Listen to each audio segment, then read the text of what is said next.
Hi, this is Kathy Vick, Deeply Awake, and I may be a little less jokey because food cravings and ascension symptoms are important to discuss in a way that gives it honor.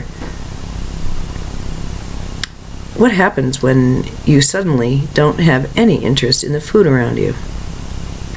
When you don't want to eat the things that are being provided or cooked for you? And further, what happens when you start eating them and you are physically ill as a result? Or you're nauseated? Nausea is a very common ascension symptom. And it covers a whole gamut of issues going on, not necessarily GI even. It's an energetic upset.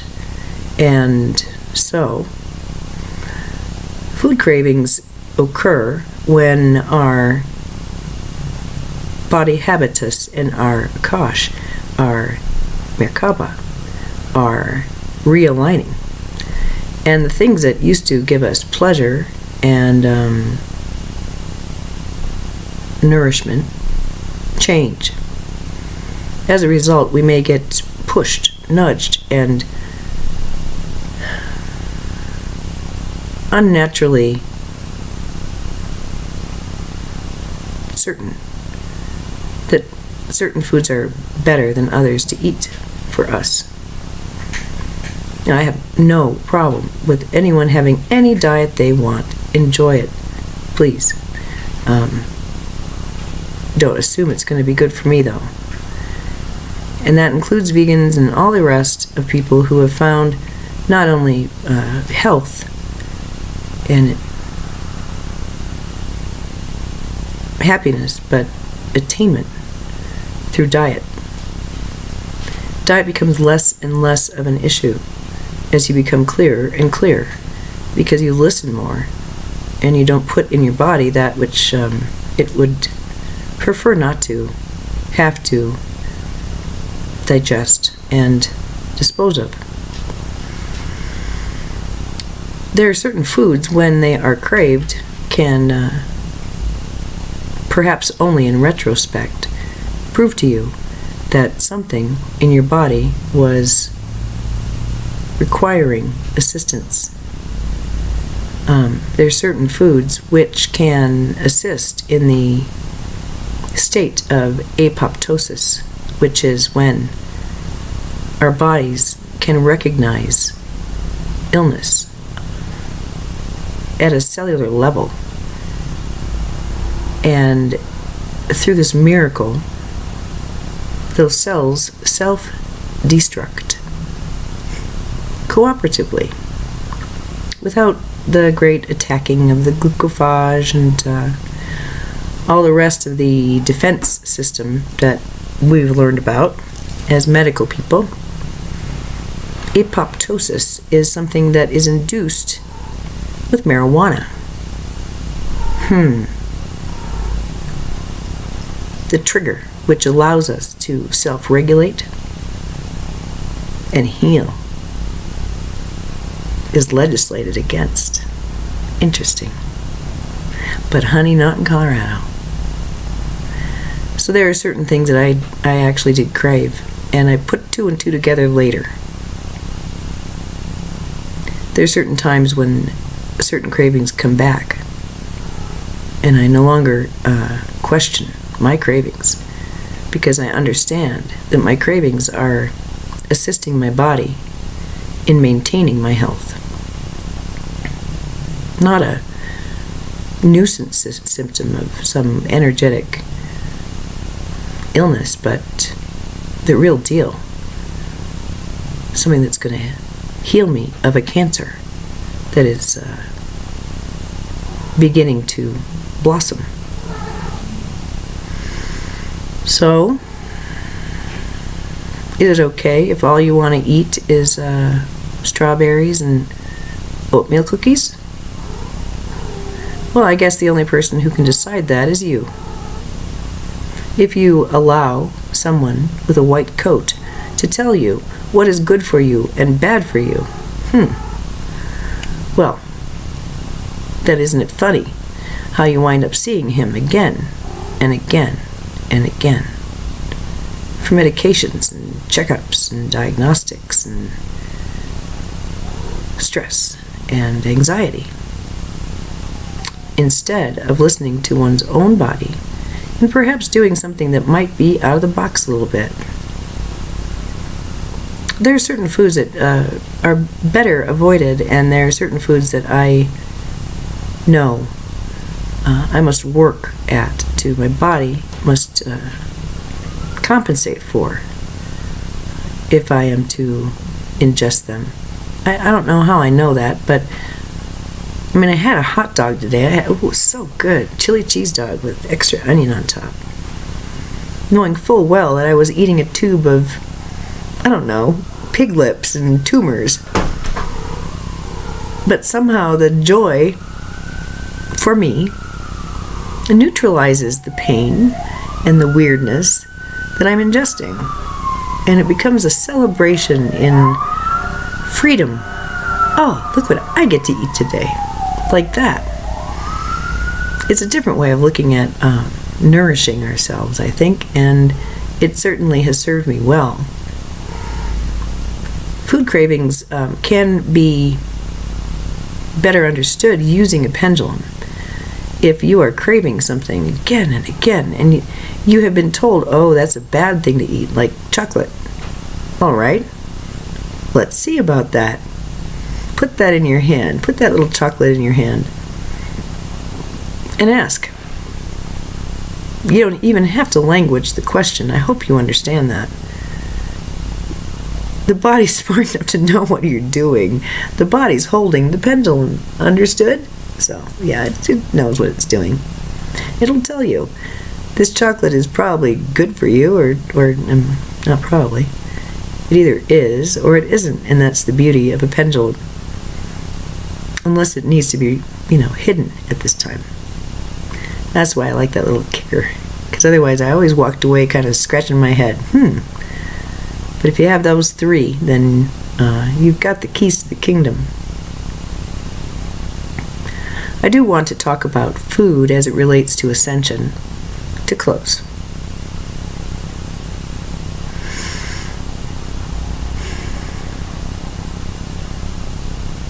It is true that we eat for light quotient. Light is what truly nourishes our bodies. And the body is so happy to receive its light. It is true that food that is tended to prior to ingestion in a garden is happier, so to speak, than perhaps hydroponic lettuce. But am I really to judge that? Is that really appropriate? I even think with little chickens stuffed into those cages and not treated nicely at all. At all. That somehow, in their suffering,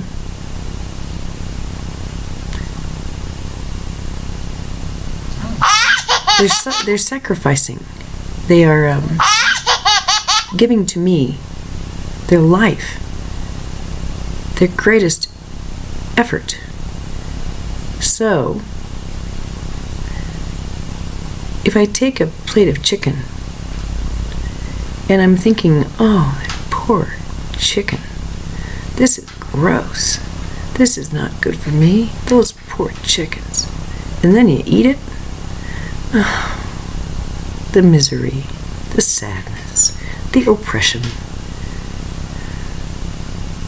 But I like to think of it differently. I can't guarantee that the steak on my plate came from, I don't know, a happy farm with a farmer who loves his wife. Yeah, like that's going to happen, right? But I want a steak. So what do I do? Oftentimes I've been transported into bliss itself as I chew my steak, and oh, it's so juicy and good. And suddenly I can taste the grains, and I can feel the muscles and see the big brown eyes. I've had some talks with my cows, and we have an agreement, the cows and I. Oh, I know that right now your suffering is quite great. I know that the misunderstandings are very deep around your worth and your place here. Please, enter my body. Nourish it. Give to me that which you have created for me. Oh, thank you so much for loving me so well that you would offer me this lovely, lovely piece of you. Now, as you enter my body, I want you to know you can now see through my eyes. You can see the wonder I see. You can feel my vitality and my thankfulness. And thus you are healed, and as am I, because I can offer this to you gladly and enjoy the juiciness too. What a great thing. So I'm unconvinced that the things that I eat can poison me because someone has an intent that is less than honorable. That tornado lady you see, the one that goes rah, rah, rah, she is quite the person to be aware of, because she rides with me and she does not tolerate nonsense. And it inflames her when she sees this. And I use that pronoun knowing it's incorrect. Because I am she and she is me, and who the heck knows any way of making this right now. Except to say that there comes a time when you can feel a thrum inside of you, a note that tells you yes, no. And the only discomfort that comes is when you countermand this essence and go ahead because someone else wants you to, or because you're tired, or because it's a habit. And even then, I'm forgiven. It's okay. I can try again tomorrow, and maybe then I'll listen to the guidance better.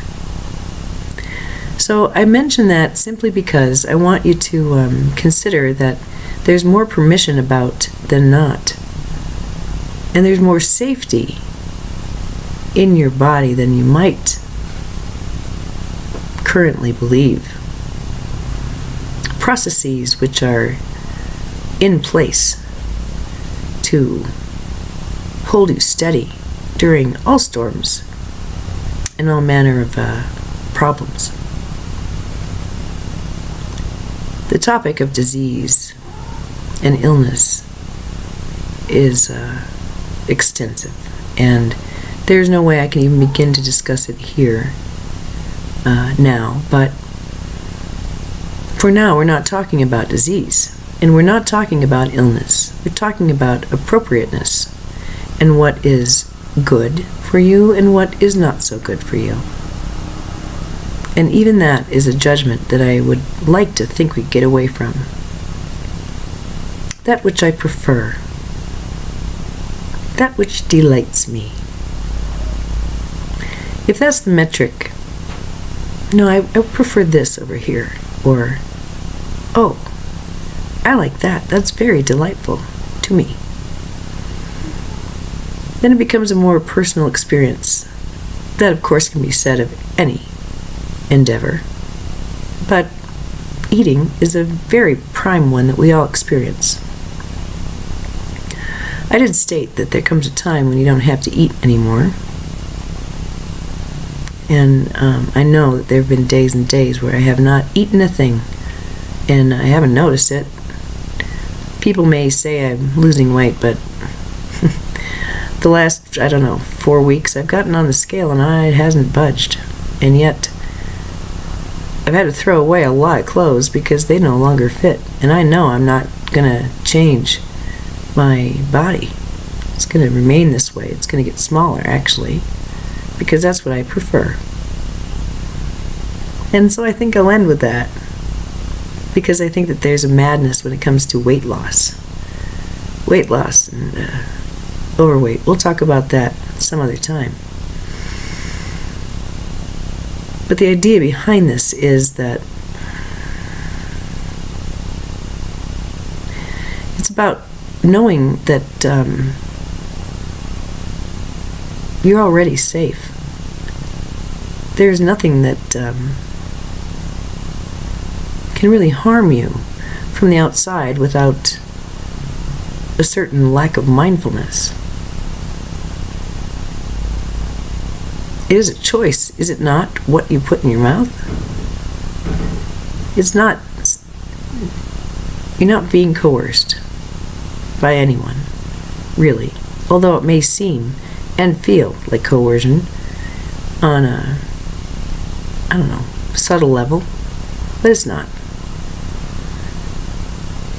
I have a metric that if food has to be advertised, then it's probably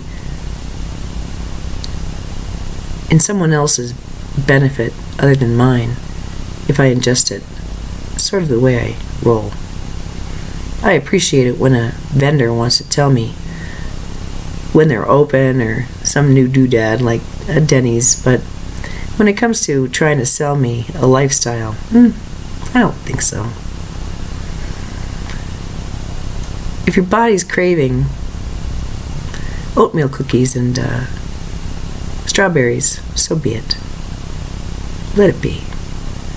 But as you eat, don't eat with anxiety and a sense of dread that you're doing something wrong. And because you're eating this, you're withholding nutrients from yourself. No. Do you know what a strawberry contains? You'd be surprised. You may not know why you need that oatmeal cookie, but if you need it, okay. There's a question, well, if I eat too much and I'll get fat. Well, alrighty then, but if we are in alignment with our cravings, it's funny how we don't have to keep doing the behavior like a machine, because there becomes a sense of savoring and appreciation, feeling the source of the food and its ultimate goal, which is to nourish and tend to us. Ascension symptoms are can be intense, and I would like to discuss that further when it comes to medical intuition and how we wake up. But for now, just a little bit, and I know it's a long video, and I'm sort of struggling with what to do with that. I know I may lose viewers if I don't keep it short. But I think that this is an important enough topic, and if you need the information, you'll hang with it. I hope so. If there are topics you'd like me to discuss, please let me know. Email me or comment on a blog, and I'll do so. If you're having issues medically or not, just physically in your body, and you've got questions, I'm happy to do a reading on you and can assist you with figuring out what might be going on. Some of it is energetic and some of it is not, sometimes. And it's helpful to have someone maybe navigate what is what. Who knows? The bottom line is that you have an innate, you have a Merkaba, you have a pendulum, and hopefully you have trust that there's nothing inside of your body that's going to hurt you There's only something in your body that can help, that wants to so bad, and is waiting for you to ask. Ask and it will be given. Seek and you will find. Good night.